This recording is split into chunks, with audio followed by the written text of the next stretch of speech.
Hello. Welcome to Chico, California Steak Life Sketches webcast.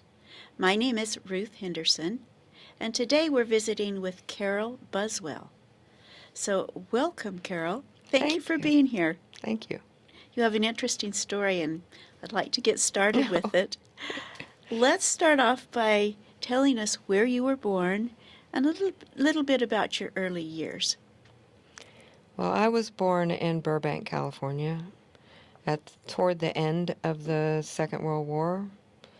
My mom and dad had met in Los Angeles, in Reseda, which is in the San Fernando Valley, and got married in November of 1943. And then he joined the Army soon afterward, because it was right in the middle of the war, and went to France and landed. I think he was in the second landing of Normandy, where he was wounded. Very soon. He was wounded at St. Lo, which is, I have a map that we'll show you. And he recuperated in England, and then they put him back to work. The Army put him back to work making airplanes or repairing airplanes in Wales. And so I was a year old before I met my dad. And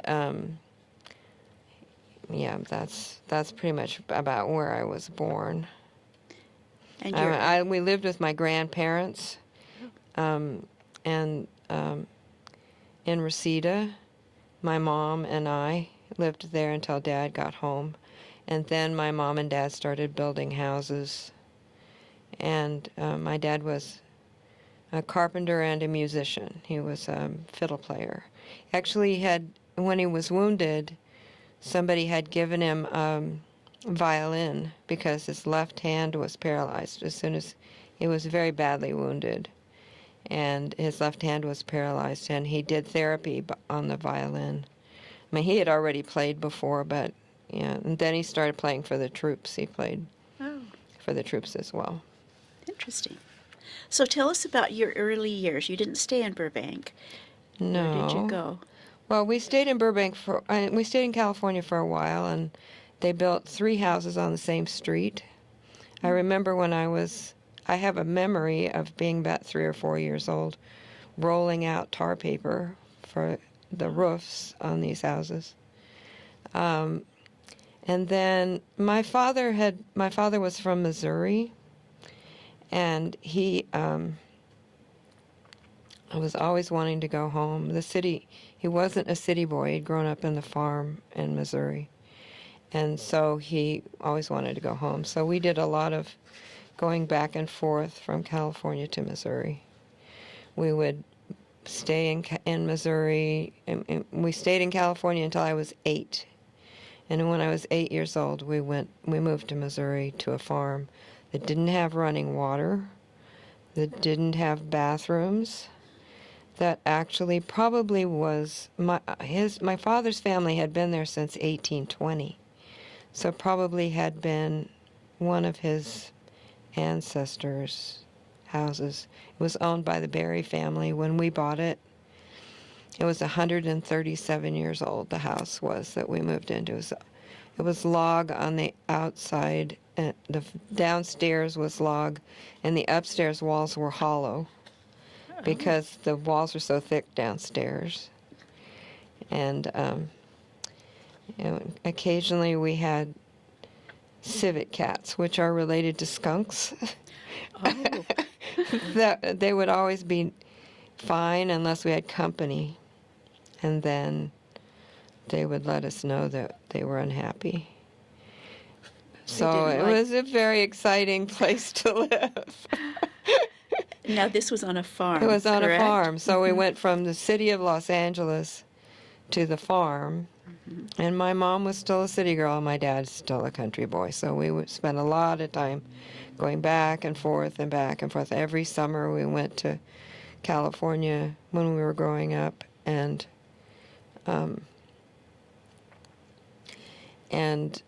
I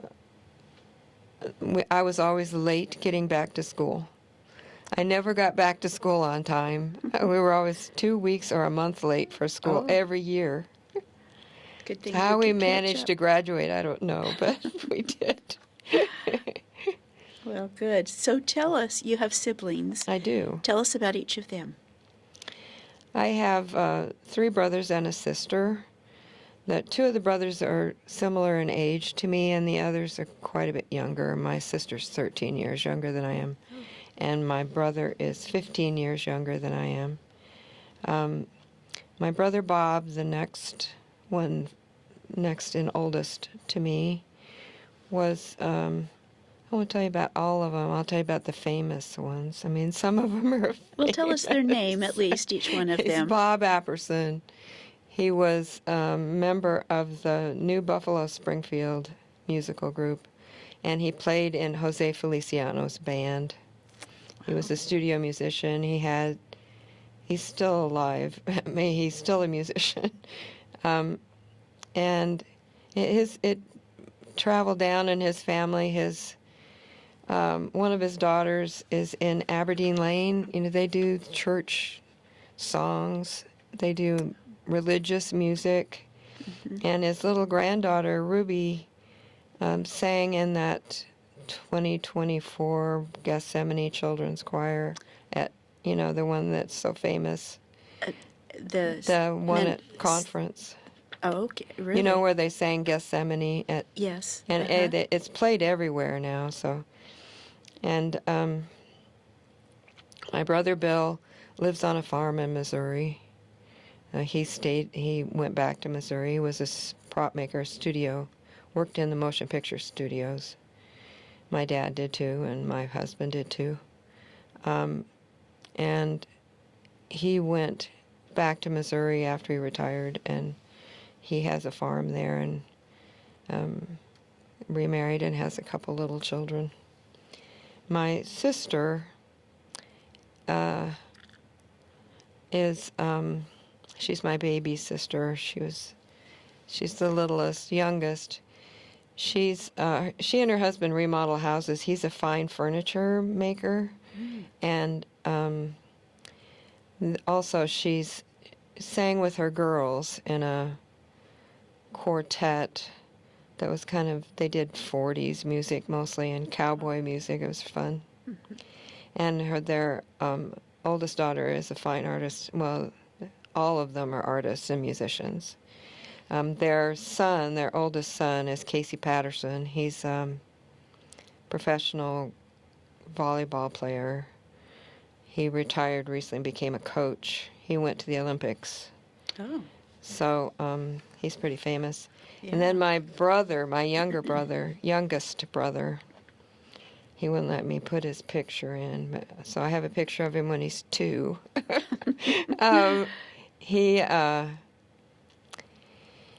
He designed I might have to read it. He designed the landing gear for the Patriot rocket that went to Mars. And he didn't design the whole landing gear, but he designed an integral part of it that's been used ever since in every rocket launch, I think. I don't know. Since he was 3, he talked above my head. So, I mean, he's the brainiac in the family. He's so smart. So Very accomplished. he is very accomplished, and yeah, that's my brothers and sisters and their families. Good. Okay, now tell us, is there anything about your school years that you'd care to share? Or Well, we spent a lot of time going back and forth between California and Missouri, so I think I counted 2 elementary schools, 2 high schools, 3 elementary schools. I don't know. I went to 3 elementary schools and 2 high schools. And I moved back to California in the middle of my senior year. So schooling was always education's always been really high on my priority list. My dad only had a 9th grade education, but he read everything he could find. And so he's actually the one that got me involved in genealogy in the beginning. Oh, interesting. Yeah. So something happened in your senior year. What award did your Oh, our band. choir? Uh-huh. Oh, the marching band. This little school that I went to, the town around the school had 300 people in it. And so it was just farm community, And so there were 32 people in our graduating class. Mm-hmm. And we had a marching band one year that we marched double time. He was really a strict guy, and we practiced all summer. We marched double time, and we went to the state competition and won first. Good for you. I'll bet they haven't done it since. No, they really No? haven't. Mm-hmm. It was a real experience because the drum majorette, we passed the judges' podium, and the drum majorette, we went around a corner, and the drum majorette passed out cold. Oh, my. It was about 100 degrees, and we were all in wool uniforms. So it was, and we were marching double time, so it was. They put their all into it, didn't they? Yeah, they did. So after high school, then you went off to college. Tell us where did. you went. I went to LA Valley College for a couple years and kept changing my major because I couldn't figure out what I wanted to do. I'd always said I wanted to be a nurse. I'd worked as a nurse's aide when I was in high school. And then I changed my mind about halfway through my second year. I changed my mind and went and majored in sociology. I still wasn't sure what I wanted to do. But At that point is when I got married. okay, so you got married and the children started coming. Yes. Tell us about your early years with those children. Those poor kids. We don't stay put very long in any place, unfortunately. But their dad was a musician, and we were on the road. So we moved from hotel to hotel to hotel. I think we moved during 2 years. We moved 60 times, I think, from one place to another. We weren't really moving. It was more like being on vacation, but you had to take everything with you, and we had babies, in the car, and so it was hard work. You were living out of a suitcase. I was living out of a suitcase. However, I always managed to carry a giant trunk full of books because, Mm-hmm. me and learning is... I'm really big on education, obviously. Like my dad, I just can't stop reading. But Well, tell us about each of your children. well, right after, I didn't end up staying with my husband, and so my kids were pretty young still when I got remarried. I married Lloyd Buswell. He was the greatest guy. Great. He was more like their father than their stepfather. He treated my kids really well. But weeks after we got married, we went back to college. Both of us were needing to finish education that we didn't get to finish before. Mm-hmm. And so we got married in Green Mountain Falls, Colorado. That's where I landed at that point. And we ended up going back and forth between California and Colorado a lot. And so I went to colleges I piecemealed my college. I didn't graduate till after I was 50 with my master's degree. It took me my whole life to get through school. So I would take a class here and a class there, and I just kept taking classes. Buzz and I, when we got married, went back full time to Western State College in Colorado, and both of us got degrees in education. His was in industrial arts, and mine was in elementary education and fine art. In the meantime, they asked me at one point if I was on the Western tour of colleges because I'd gone to so many different schools because I'd been in lots of different places. So my kids, mostly what I concentrate on is what they've done since they grew up. But That's fine. Terry is a conservation planner, and she works right now. She has her own sheep farm in Washington, and she's always been interested in conservation and ecology, and she got a conservation degree from BYU.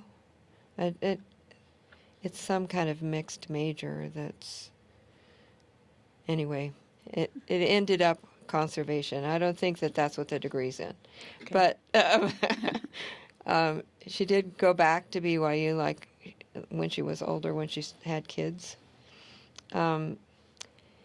She has worked for the Okanagan County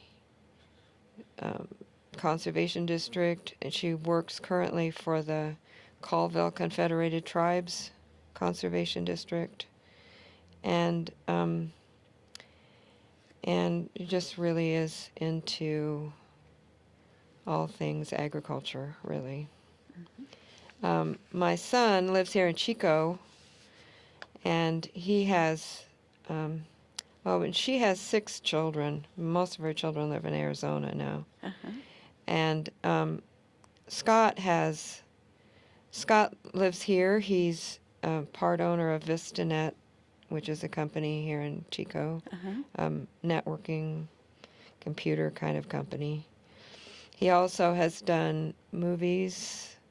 He was on the team that created the Chico International Short Film Festival here. He worked on the Fight for Space, which was a documentary done about the problems with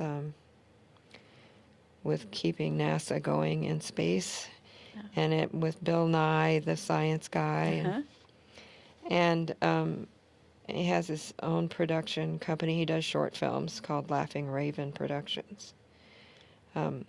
Libby, my youngest daughter, is now, right this minute, living in the Netherlands, and she and her husband are there for a year or two. And she normally lives in Washington State. My granddaughter, her daughter, had a serious disease called chromo. It's like affects the bones. It's like an infection of the bone. It's like that thing Joseph Smith had a little bit. Only she has it all over. Oh. And she's had it since she was 4. And so Libby founded the Chromo Foundation. She is no longer there, but she now works with international groups. She's a parent advocate for this chronic reoccurring multifocal osteomyelitis. That's what it's called. It's a very rare disease. And I have like 21 great-grandchildren. I have 15 grandchildren and 21 great-grandchildren, and 4 children, stepchildren and grandchildren. So I was a huge family. You have a wonderful posterity. Yes. Well, with your love of your life, Brother Buswell, you happened to join the church. Tell us about that. Yeah, when we were in school, my parents joined the church. My brother Bob joined the church first. And we kind of battled with them, over principles and scriptures and all kinds of things. Mm-hmm. It was kind of a battle between Buzz and I and the family at that point. And then my mom and dad and my little brother and sister joined the church. So there was only one brother that didn't join. Uh-huh. He's still not a member of the church. And they After they joined, we went back to school, so we went back to Colorado. And I started reading the Doctrine and Covenants. I don't know. There's something about the Doctrine and Covenants that I really love. I think, personally, it's because it's a direct translation. And I recognize God's voice. But that's only my opinion.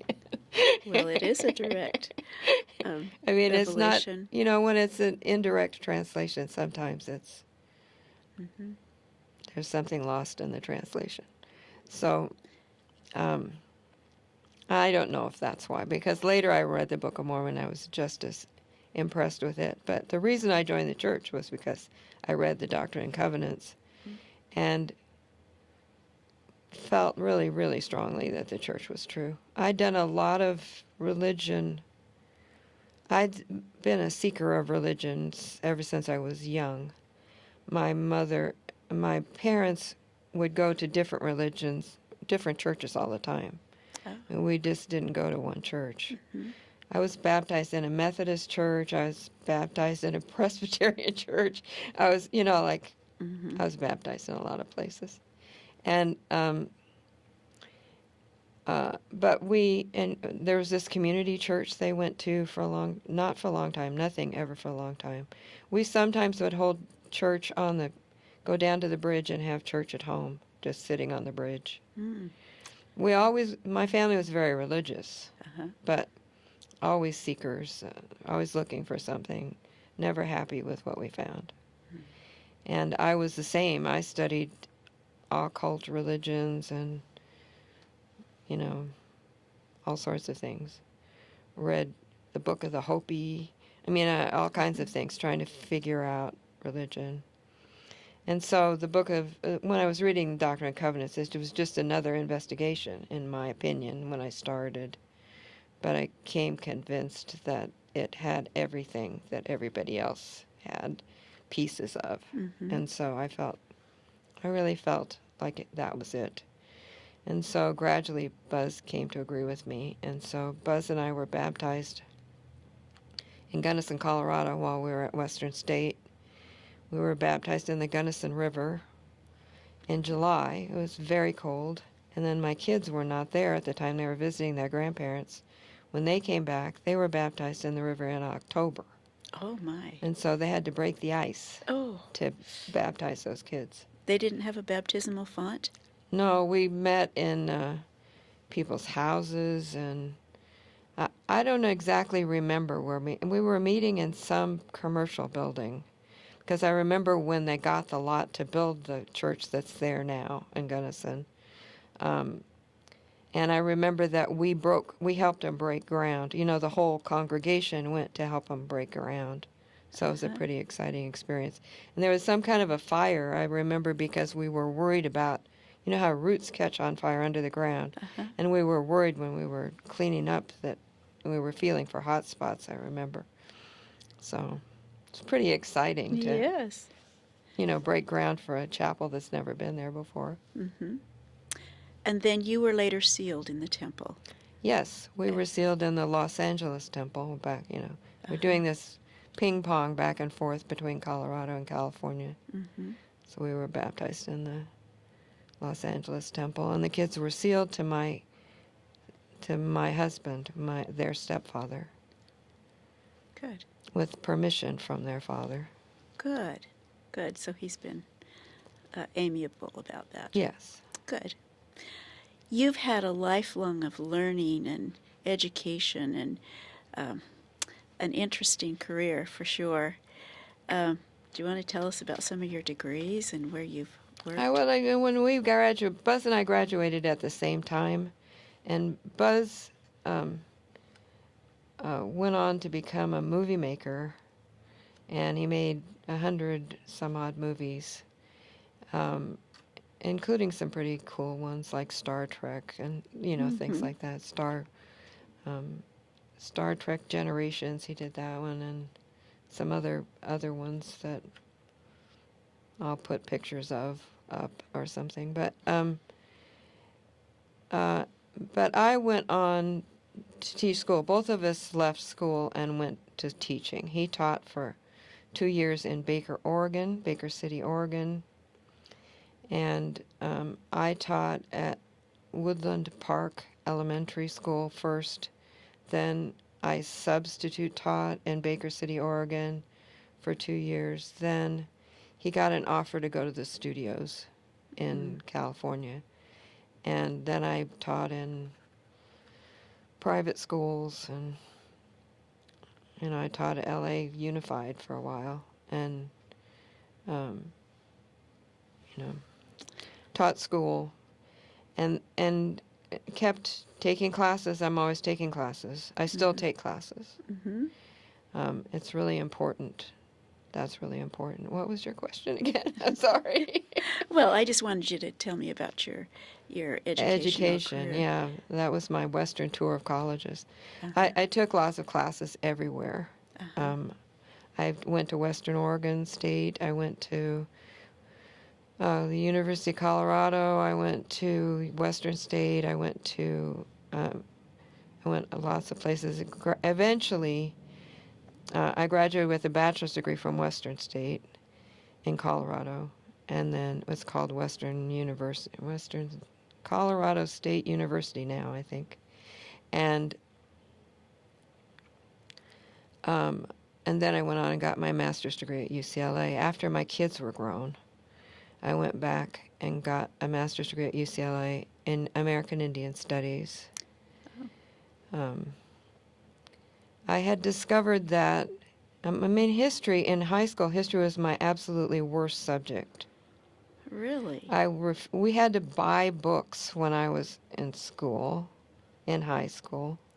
We had to wear skirts and buy books. Those were the odd things about the school I went to. And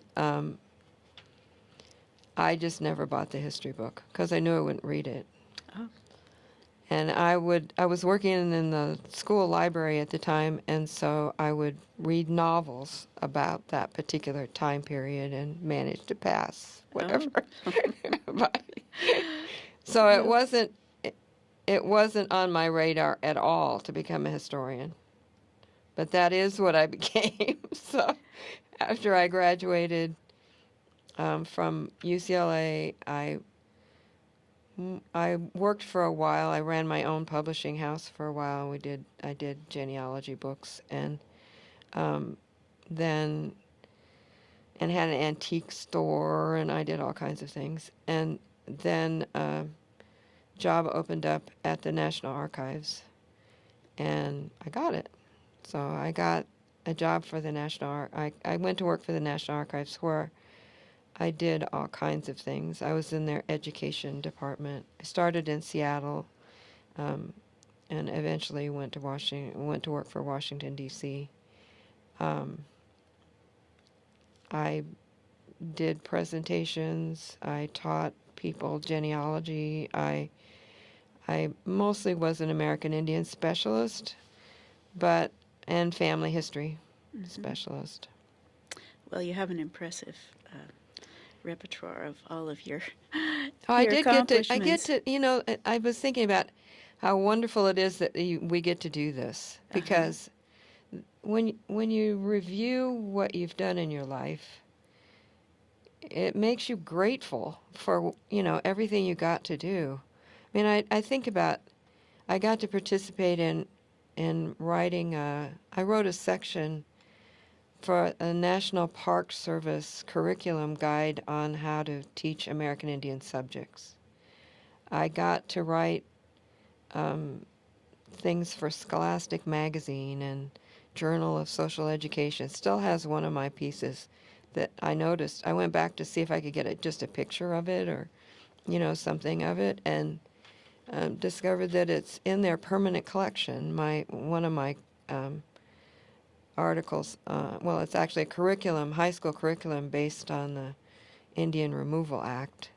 And I got to teach the remote education at the Northwest Nazarene University in Idaho, and the University of Alaska, and the University of Arkansas.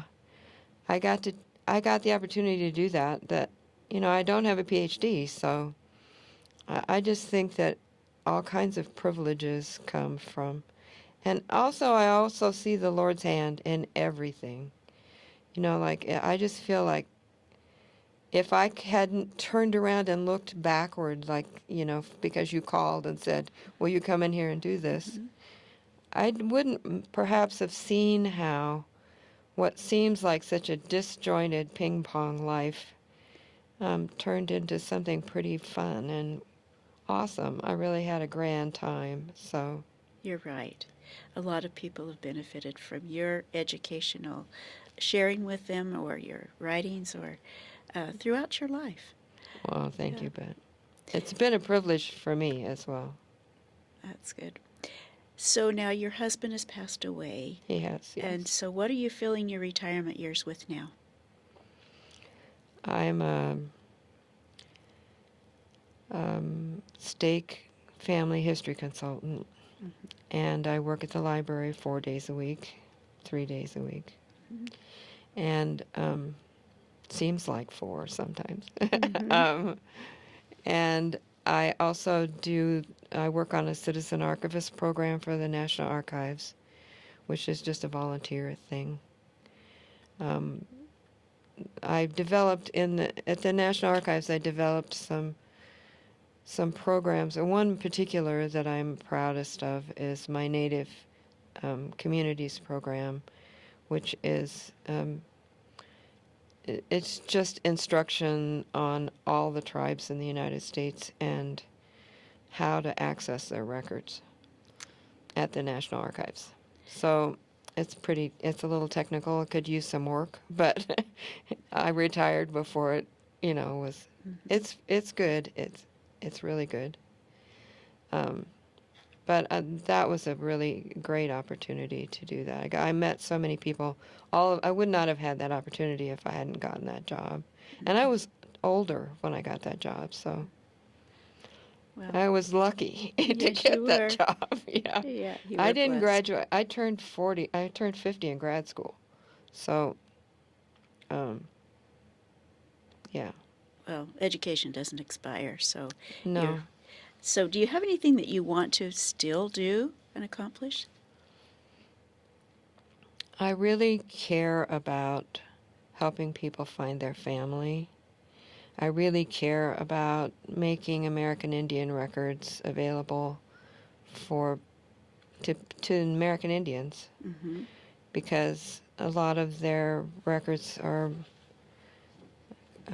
obscure or lost or they just don't know about them. Uh-huh. And even and that's been something that I'm really interested in, have been interested in for a long time. But I think for the rest of my life, I really want to connect with my grandchildren. And I want to spend more time with them. I want them to understand how important family is. I just went to the temple yesterday, and you're reminded every time you go how important it is Mm-hmm.